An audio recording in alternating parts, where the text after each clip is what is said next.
Nongeye kubasuhuza inshuti bakunzi ba Unguka Ubumenyi Post.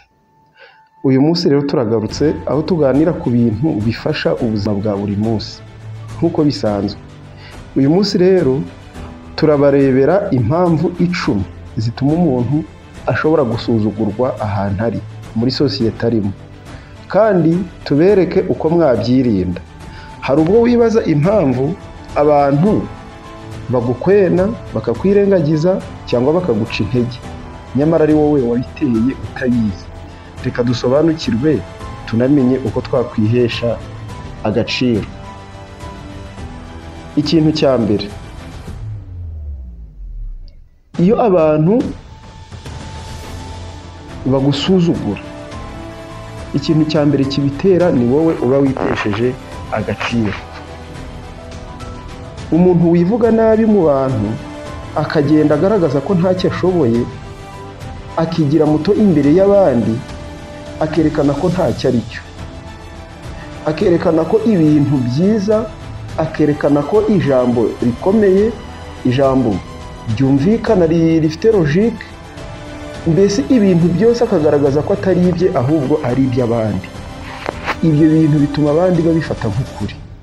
Kwa kundi abantu bakubwira bati uri mwiza, bati nanjye se ndi mwiza, njye sindi mwiza, njye ndi umukene, njye nta jambo mfite, nta wakwemera ibyo mvuze. Ibyo byose uko ugenda wisuzugura biri mu bintu bituma abantu bagusuzugura nyine, kuko wowe ubwawe witesha agaciro. Iyo witesha agaciro rero mu bantu, hari abahita babona ko ibyo uvuga ari byo bakabifata gutyo. Ubwo rero iyo ubikora gutyo uhabwa agaciro kari hasi n'abo ubana nabo. Inama rero twatanga aha ngaha, jya wiyemera mu buryo bwubashywe. Hari umuntu wiyemera ibyo ashoboye, undi akiyemera ibyo adashoboye. Si byiza kwiyemera ngo bereke abantu ibyo ushoboye ariko nanone ntukisuzugure. Kwiyemera tuvuga aha ngaha ni mu buryo bwiyubashye. Uvuga uti ndashoboye, ndacyari mu rugendo rw'ubuzima kandi nzagera kure. Ibyo ntabwo ari ubwirasi, ni ukwiha agaciro. Ikintu cya kabiri gishobora gutuma abantu bagusuzugura ni ukutagira icyerekezo. Umuntu udafite icyerekezo cyangwa se viziyo, uwo muntu ahora asuzugurwa n'abantu. Iyo umuntu atagira intego agapfa kubaho uko bukeye n'uko bwije, abantu ntabwo bamuha agaciro. Abantu bakunda gukurikira abafite aho bajya, abantu bafite icyerekezo n'icyo barwanira. Fata umwanya wandika ibintu 3 by'ingenzi ushaka kugeraho, umenye ibyo wihatira buri munsi. Bizatuma abantu babona ko uri umuntu wiyubashye kandi ufite icyerekezo. Ikintu cya gatatu mu bintu bidafite umumaro bituma abantu bagusuzugura, iyo ugira imyambarire idahesha icyubahiro. Kwambara imyambarire idahesheje icyubahiro. Imyambariro yawe niyo mvugo ya mbere abantu bakumva. Uko wambara nibyo bintu bigaragaza uwo uriwe. Iyo wambara nabi nk'uwatakaye, abandi ntibagufata nk'ufite icyerekezo. Abantu b'inyangamugayo bamenyekana nk'uko bitwara no mu isura. Ntugomba kwambara ibihenze, ahubwo wambara ibifite isuku, ukambara ibiguhesheje icyubahiro. Amaso y'abantu agushyira mu cyiciro bitewe n'isura werekanye. Ikintu kindi gituma abantu bashobora kugusuzugura ni ugusabiriza no kwereka abantu, cyangwa se kwifuza ko abantu bakugirira imbabazi. Umuntu usaba buri wese akabigira akamenyero atakaza icyubahiro imbere y'abasaba. Bamwe bavuga bati uriya muntu nta kigenda. Reka dufate urugero ku bantu banywa inzoga. Niba mukunda kubibona, hari igihe unyura ahantu, ntunyuze no ku kabari, ahubwo umuntu murahuye, musanzwe muziranye, wenda harahakuzi, ati Emmanuel wangurira agacupa. Bosco wangurira agacupa, ukumva umuntu yakubwiye ati Ange wangurira agacupa, kandi uwo muntu ntabwo ari wowe asabye wenyine. Hari abantu bafite iyo ngeso yo gusabiriza, wanguriye akantu, wanguriye iki, kandi noneho agasaba nta zindi gahunda mupanga, ahubwo kuko akubonye gusa wenda ngo ufite amafaranga, ufite akazi. Iyo rero usabiriza unashaka ko abantu bakugirira imbabazi, bituma usuzugurwa cyane. Inama rero twatanga ngaha, gerageza gukora uko ushoboye, wihangane, niba hari n'icyo ukeneye ugisabe mu cyubahiro, unasabe uwo uri kubona ukwiriye gusaba. Niba uri kubona hari ikintu ukeneye, ibyiza washaka akazi. Niba ari uguhinga ukagenda ukabwira umuntu akakwereka aho uhinga akaguhemba, hanyuma ukagura icyo ukeneye kugura. Hanyuma noneho ukirinda kwifuza ibirenze ubushobozi bwawe, ukagura ibijyanye n'amafaranga ufite. Ikintu gikurikiyeho cya gatandatu gituma abantu bashobora kugusuzugura, ni ukutagira ikinyabupfura. Iki kintu ni ingenzi cyane ku bantu bose, haba ku bana haba no ku bakuru. Ikinyabupfura ni ingenzi. Umuntu uvuga nabi, mwahura ntagusuhuze kandi yakubonye, cyangwa wamusuhuza ntagusubize, akabikora kenshi, agasuzugura abandi, bituma nabo bamusuzugura. Nta muntu ushobora kubaha umuntu umubwira nabi cyangwa utamenya kuvuga neza mu ruhame. Hari abantu buri gihe imvugo zabo zisa naho ziba ziri negatifu, cyangwa se ikivuzwe cyose akagipinga niyo yaba nta bumenyi bundi agifiteho. Hari abantu baba ari abanegativiste. Umuntu rero utagira ikinyabupfura muri we, ntabwo abantu bashobora kumwubaha.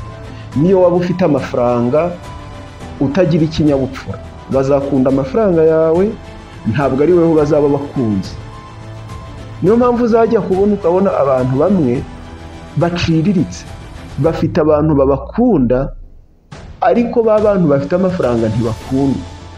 Kubera iki? Ikinyabupfura. Uko witwara ku bandi niko n'abandi bagufata. Rero jya uvuga neza, usuhuza abantu, wubahe abakuru, wubahe n'abato, wubahe buri wese umuha icyubahiro akwiriye, bizatuma n'abandi bakubaha. Uko witwara ku bandi ni ku isi ikwitwaraho. Ikintu cya karindwi gituma abantu bashobora kugusuzugura ni ukwishyira hejuru kandi ntacyo wagezeho. Ibi bintu abantu benshi bakunda kubikora, ugashaka kugaragaza ko hari ibyo ufite nyamara ntabyo ufite. Ugashaka kugira ngo abantu bakubone mu buryo utigejejeho.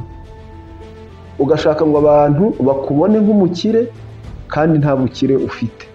Ugashaka kwambara ibirenze ubushobozi bwawe, ugashaka kunywa inzoga zirenze amafaranga ufite kugira ngo wemeze abantu gusa. Ibyo rero iyo abantu bamaze kukuvumbura baragusuzugura cyane, kandi iyo bagusuzuguye kugira ngo uzagarure icyubahiro imbere y'abo bantu ni ibintu bigoye. Abantu benshi baba bashaka kugaragara nk'abanyamafaranga, abanyabwenge cyangwa ibikomerezwa, nyamara nta gikorwa kibigaragaza. Ibyo rero bituma abantu bashobora kukureka bakakubona nk'umuriganya, cyangwa se bakakubona ko wari ufite indi ntego. Iyo wiyemera bituma ugaragara nabi. Aha ngaha rero inama twatanga, gira ukuri, wigaragaza uko uri, hanyuma noneho abantu bazakubaha kubera yuko wigaragaza uko uri. Ikintu cya munani gituma abantu bashobora kugusuzugura ni ukwigira ntibindeba. Kwigira ntibindeba ni gute?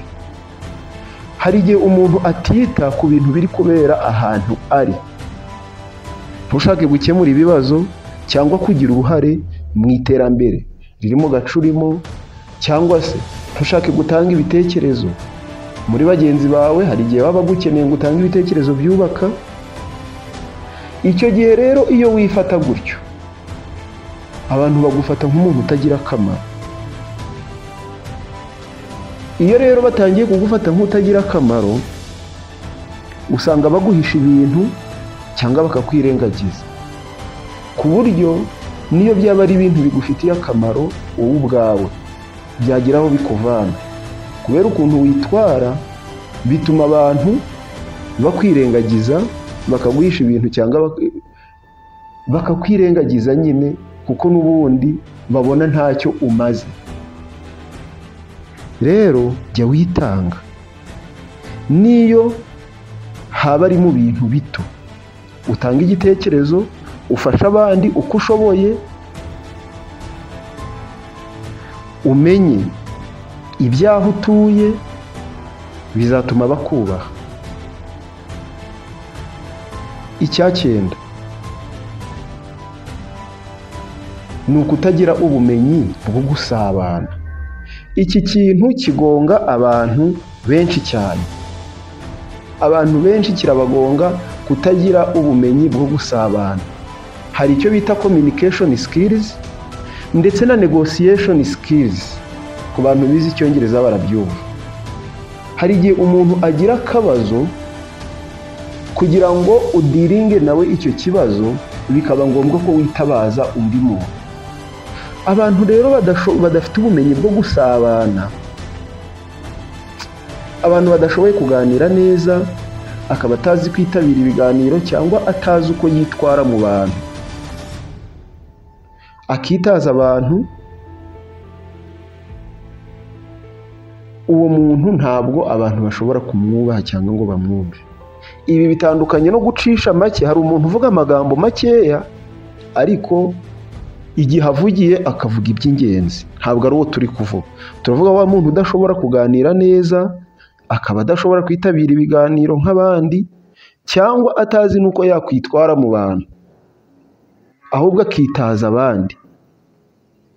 Buriya rero abantu baba bashaka abantu babumva, bakabatega amatwi, byangombwa bagatanga n'ibitekerezo, akaba azi kuvuga mu gihe gikwiye. Rero ujya witoza kuvuga neza, wumve neza abandi, no kwiyerekana neza, kuko ni impano y'ingenzi mu buzima. Ikintu cya 10 ni ugukunda kwihanganira abagusuzugura. Iyo ukunda kwihanganira abagusuzugura, iki nacyo ubwacyo gituma usuzugura. Aka kantu reka tukavugeho. Kwihanganira abagusuzugura ni ikosa. Ntabwo bivuze ngo uzahangane nabo, ariko nanone ushobora gukuraho ibitekerezo byabo mu buryo buri positif, utarwanye nabo. Hari abantu bavuga nabi bagaseka iyo babasuzuguye. Ubu ngubu bakaguseka, bakaguserereza, ugaseka. Nibyo koko si byiza kubigifura.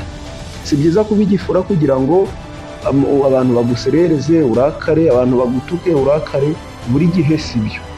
Ariko hari ukuntu abantu bagusuzugura bakagufata mu buryo butarimo. Iyo rero abantu bagusuzugura ugaseka, ukabona ntacyo bikubwiye, icyo gihe bituma abantu barushaho kugusuzugura, kuko babona ko ntacyo bigutwaye. Aha rero icyo wakora, uba ugomba kubanza kwimenya. Wakwimenya, abantu bagusuzuguye ugakora ibishoboka byose ukabaca intege, udahanganye nabo, utavuganye nabo, ahubwo ibintu bakuvuga ugakora ibitandukanye nabyo. Niba bakuvuga ibintu biri negatifu, wowe ugakora ibiri pozitifu. Ntukemere ko umuntu aguca intege kandi wishoboye. Ikindi twasorezaho, ikintu twasorezaho gituma abantu bashobora kugusuzugura ni ukutiyubaha. Buriya kubahwa bituruka kuri wowe. Iyo wiyubaha abantu baherako bakakubaha. Gerageza wambare neza, gerageza uvuge neza, gerageza utange ibitekerezo bifatika biri mu bwenge, gerageza ukore ibikorwa bifitiye abantu akamaro. Nubwo ntawe ushimisha rubanda, nta nubwo abantu bose bakubaha, ariko ibikorwa ukora nibyo bizatuma abantu bakubaha. Burya rero iyo wiyubasha abantu bakakubaha, ukaniyanga abantu bakakwanga, urumva gusuzugurwa bizatuma biziyongera nyine. Uko wiyubaha niko bazakubaha, uko wisuzuguza niko bazagusuzugura. Impamvu ni nyinshi zatuma abantu bagusuzugura, kandi zituruka ku buryo wowe witwara. Rero duhindure imyitwarire yacu, duhindure n'ukuntu isi idufata. Niba hari igitekerezo ubona kijyanye n'iyi ngingo, ushobora kujya muri comment ukatwandikira hasi muri comment ukaduha igitekerezo. Niba ari ubwa mbere wumvise ikiganiro kuri iyi chaîne, reba hasi ukande kuri subscribe, ahantu handitse subscribe uhakore, ufungure inzogera kugira ngo igihe unguka ubumenyi post yaprodinze ikiganiro uzajya uba mu bantu ba mbere babonye ikiganiro. Ntimwibagirwe kutwunganira, ibitekerezo byanyu ni ingenzi kuko twiyemeje kubaha ibintu bibungura ubumenyi. Namwe rero mudufashe, muduhe ibitekerezo kugira ngo dukomeze kubaka umuryango nyarwanda. Murakoze, aho utaha.